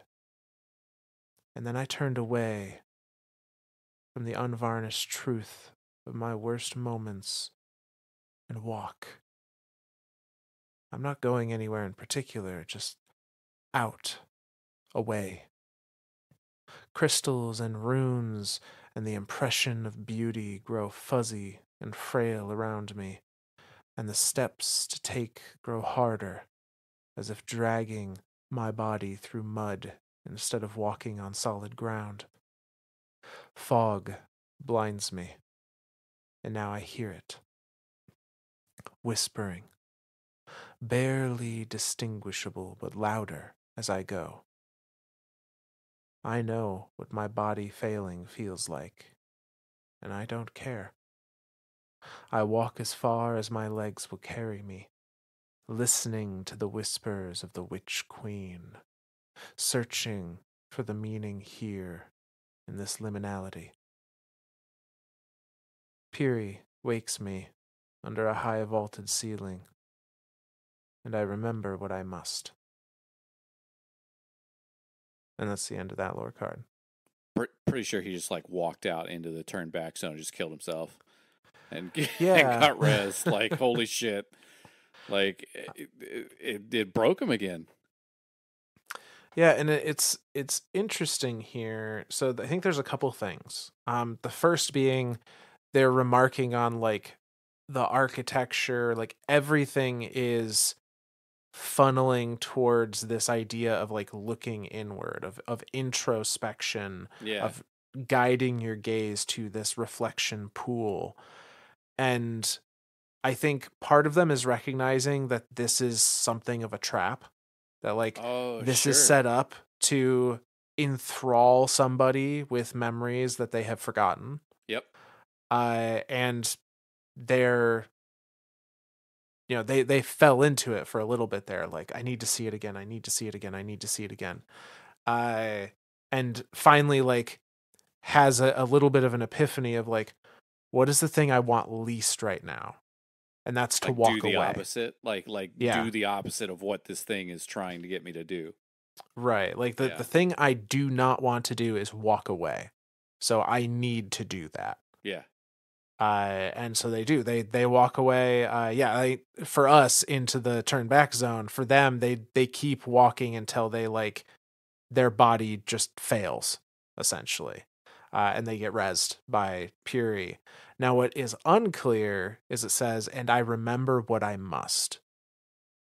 I'm not sure what if that I don't know means what that they means. remember everything or if they don't remember what they saw once they leave the reflection pool, or how that works.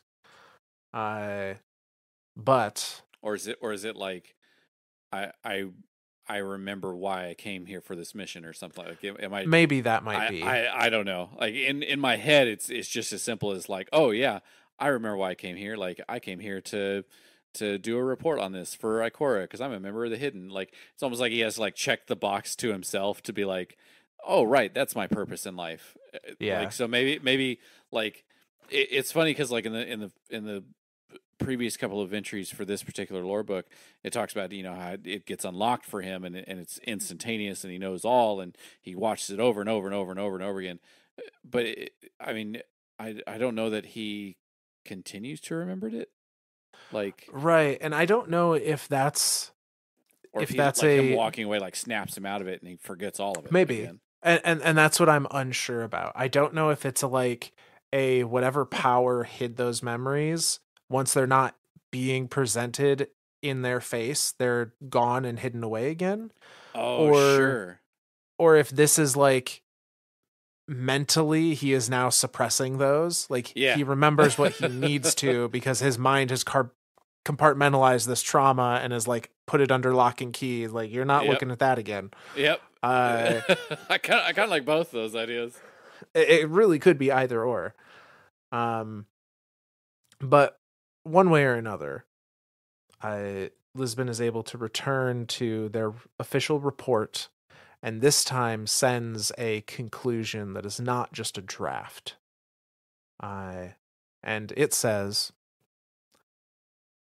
assessment. The low physical threat presented. Despite the known involvement of Savathun, there is no direct contact here now. Further, the altars are absent of traps or lethal intent, so long as one remains within the bounded space accessed by the specific method. However, impacts of using deep sight should not be underestimated. The experiment notes. Telemetry includes sensor readings, breakdown thereof, object produced expected memory, applies to the vast majority of tests. Recommendations. Guardians should not be encouraged to visit the altars. Use of deep sight under these circumstances has proved valuable information, but given the initial involvement with the pyramids, etc., and the inherent danger in long-term occupation of Savathun's throne world, it should not be relied upon. Further, the resurrection of old personal memories creates vulnerability and distraction and has the potential to trigger long-lost psychological detriment to the visitor. None of the possible applications are worth enough comparatively. Final thoughts. If there is any further value to be found here, it lies in the space between what Savathun has created. Knowing that we see true memories does not mean there isn't a second agenda. And above all, we should ask, why these memories in particular? What is it Savathun has to say to us, and what might the wide dissemination of these truths do? What do these truths say to you, Ikora? I would prefer to avoid further deployment of this nature. Message ends, and that is the end of this lore book as well. Yeah. I'd avoid deployment there too. Hey, let's relive your life's worst trauma Right? over and over and over and over again until you go literally insane and walk out into the vast void of nothingness and die. Yeah, no, Yeah. yeah. Request assignment to the hangar, and I'll just work on ships with Amanda. Oh, Oh. With Neek. request. Oh, that's right. I do Work like on ships with Neek, yeah, Amanda's apprentice. apprentice, little welders in the corner. Yeah, yeah, I like that. Yeah. Yeah, okay, redeemed. I was trying to think of somewhere else I could put myself in the tower. It's like, you know what? I'll just sit with a bird. I'll just go sit with Luis. Like it's cool. Just chill there all day. Yeah. Me and Soraya, we'll go have lunch with Ada. It's cool. Yeah, it is interesting, this final entry. It kind of implies that maybe Lisbon did keep those personal memories. I can't tell, right? Like it's almost like, did he keep them or did he like suppress them again and go, okay, yeah, I didn't like what this place did to me, so I'm just gonna not remember that either. Like I can't tell. Yeah. Yeah, it's hard to say. Definitely seems to have acknowledges that they experienced personal memories that triggered long-lasting psychological issues. Yeah. Uh, but it is a report, so it's meant to be very, cut and dry. objective, and yeah, like it's not meant to, emotion is not meant to be put into a like military report. Oh, I'm telling you um right now, tons of emotion gets put into military reports. okay, in the writing of In them, the I'm correct sure. in the correct terminology, it should not be. It should be very like this, like very official, very, hey, these are the events that happened, not like I shit my pants on the third mortar round, requesting new pants. Yeah, it's you Yeah. shouldn't put that in an official report. I'm telling you right now that gets put in official reports. Well, regardless, I don't know if it's them, if Lisbon's just trying to be very liked, you know, I very precise and very clinical with his I report. think he's being. I think he's compartmentalizing. I think he's. I think 100% at least I, some of that is happening. I can't tell if it's intentional or subliminal, but like he's definitely like saying, okay, these events happened. I'm not coming back to this place. Like this is not. I'm not going to relive that over and over and over again. Yeah. Yeah. So, that ends our story of the Kentarch-3. However, Lisbon does show up in one more place, though we're not going to read all the lore cards associated with it because Lisbon is very much just kind of a character that is there, but does not do anything of note while they're there. So that very end, Lisbon is like, I would prefer to not be assigned to this in the future. And so they do get reassigned to something else. And that something else happens to be the recovery / destruction of Oryx's body in the Ghosts of the Deep dungeon. Man, can't catch a fucking break, dude. I know.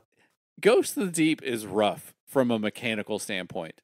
Story stand like lore and stuff, it's fantastic. I love that. Yeah. I love the entire idea of like what if we find the body of the Taken King, one of the original greatest threats to the Destiny universe, and bring him back to life. Yeah. What if? Yeah. I don't know. Well, what if? What if? But as far as Lisbon's tie to it, in the lore cards around Ghost of the Deep, there's a group of hidden that are sent down to either dispose of or like transport somewhere else the body of Oryx, and that they never really say which they end up deciding on. But in that group is Fenchurch and another hidden who I am blanking on their name at the moment, but Lisbon is one of the members of that group. So again, Lisbon didn't do anything of note per se in those lore cards, but he was there. So poor guy jumped from one hive deity to the other. I mean, you it's the military. You're gonna go where they tell you to. Yeah. But yeah, so with that concludes our little 2-part series here on the Kentarch-3. All right. Well, let's do a shout out. Yeah. So we've got one shout out this time around. This one coming to us from Kayla on Twitter, who says, I love the podcast. I've been listening to the Bray family saga specifically to save her sister. The name is the name of the episode, to save her sister. Where we all discuss options to Elsie's time traveling and having to restart. Thoughts on Elsie using monkey paw magic to save Anna and now being stuck in a time loop? Dude, when I read that comment the first time, I lost my shit. I was like, "What if?" Right? Yeah. Like, what if? And then I instantly recalled myself, or like recoiled myself, and was like, "No, wait a second. Isn't her whole time travel thing because of like her exo brain keeps getting filled up with memory, and so it like resets itself to a previous time?" But Myth explained to me like that's not how her time travel is happening. Like, she can't remember specific, like all the specifics of every timeline because her exo brain only has so much memory in it. and therefore it's remembering it. Like she can only like keep the important bits of like, oh, Eris went dark and that killed all of us. Okay, keep that bit. I had to shoot my sister in the face. That's important. Keep that bit. Like I ate eggs for breakfast. Don't need to remember that. Forget that bit. Yeah. Yeah, that's what's happening in her brain as far as time travel is concerned. But like, I don't know that we know how her actual time travel is happening.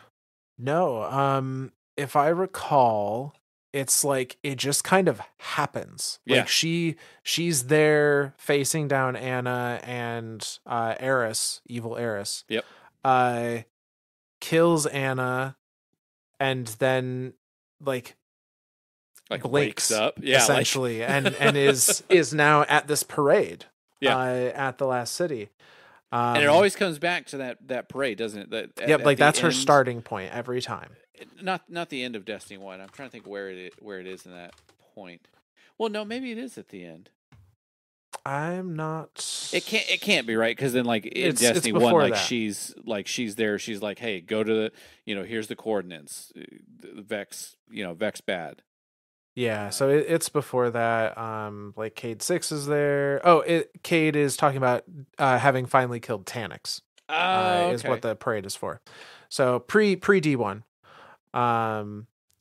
But yeah, so Having, I just realized what you said there.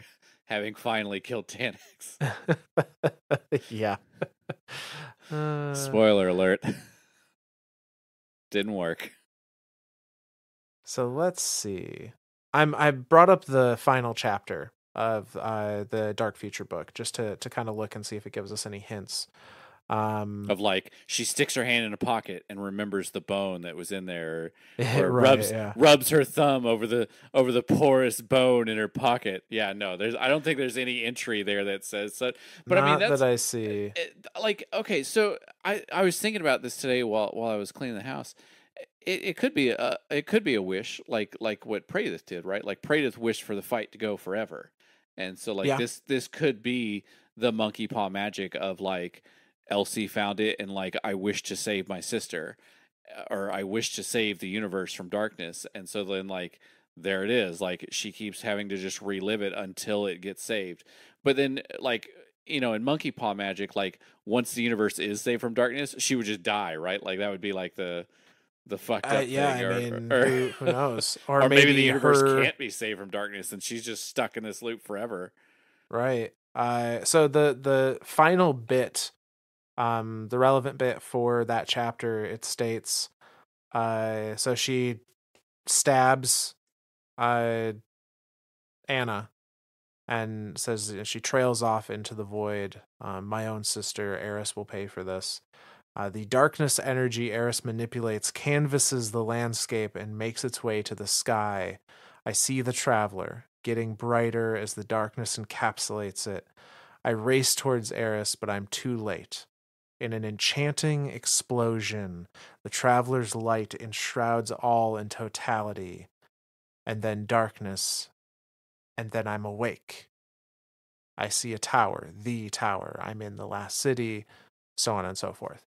So it seems like there was this moment where Eris was like suffocating the traveler. Traveler did this explosion of light, and then that next like moment, the next blink, she's waking up in the tower, and her time loop has started. What if we're all just in a pocket universe of Elsie's making? Because that's where like light and dark touched. Hey, In I her mean, future, and we're just stuck living her life over it. This is a shit life. you Elsie, never think of know. something better. Yeah, there's a lot of interesting things there. We also know that Ahamkara are, I guess we don't necessarily know that Ahamkara use the light or the dark per se, but they're paracausal. Sure. And presumably they're using either light or dark or a mixture of the two to do their wish granting. Sure. Well, and we've theorized before that it is of the light because of Right, because the worms are right, the of worms the dark, and they kind of have the same abilities, it seems. right. Though I would argue, knowing what we know now, that like the mentality of a difference between desire, desire for what they want the world to look like and what the world is. You could say that's like a mental energy that they're Oh, sure. feeding on. So it could be of the dark. Yeah, no, I got you. I Right. got you. But if we go, okay, Ahamkara are paracausal. They use paracausal light and or dark to grant their wishes. Okay. We know that if an Ahamkara grants a wish for itself, it uses up its own energy to do so and dies, a la Tyrannus.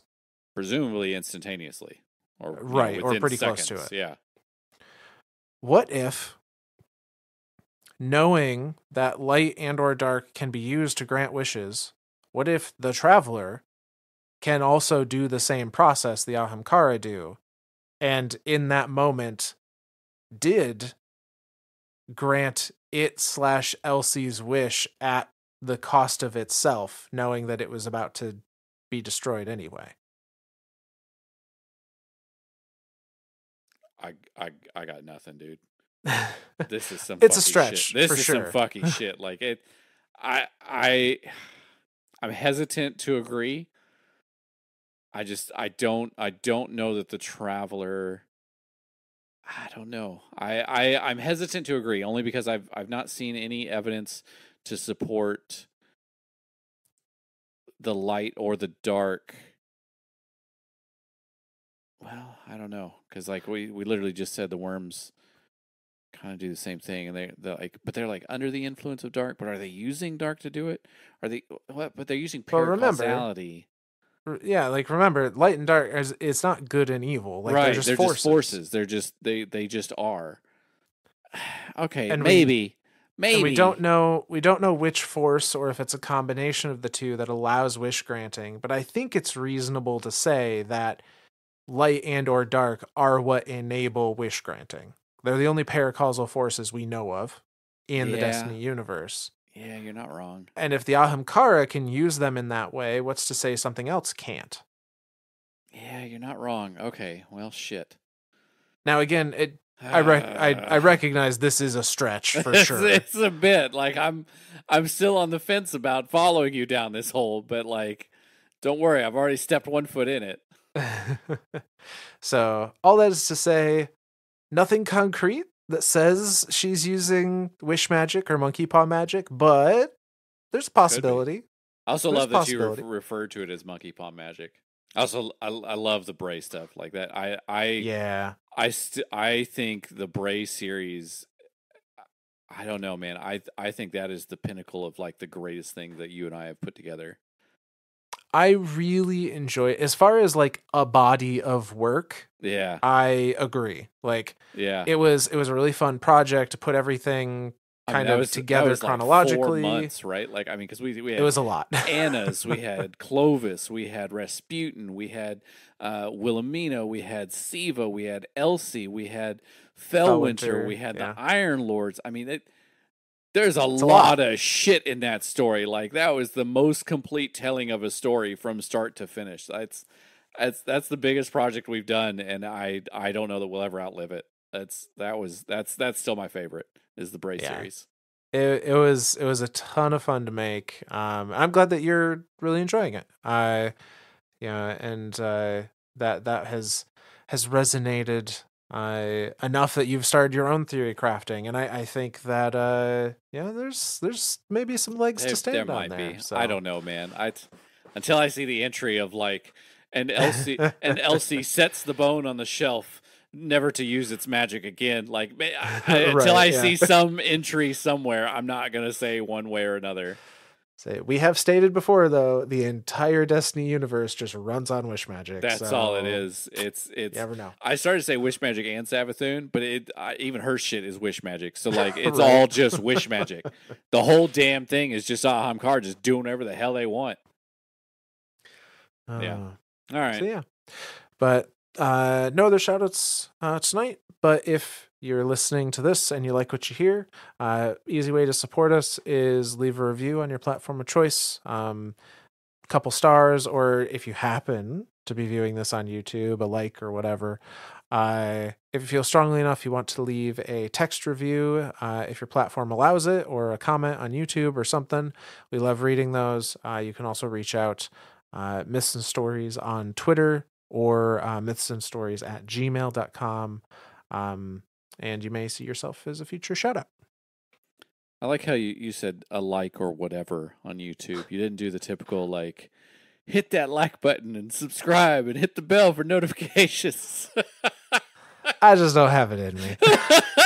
It's such a formulaic thing to say now. Like when you watch a video, it's funny because like even my grandkid like replies to that and like says that, and it just makes me laugh. It's just so ingrained. But Myth, who is very much like me, of no, I will not follow the flow of normality and no, it's hit the like or whatever. Yep. All right. Well, let me think of a thank you. Not a whole lot of jovial characters. I know. Well, they died like Yeah. violently. I don't know. Thank you, Yardum, for being a Titan. How about that? Good enough. All right. Anything else, Smith? That's it. All righty. Well, then, from all of us Lore Daddies to all of you Guardians out there, we'll see you next time. You found your people. Guardians do love their myths and stories.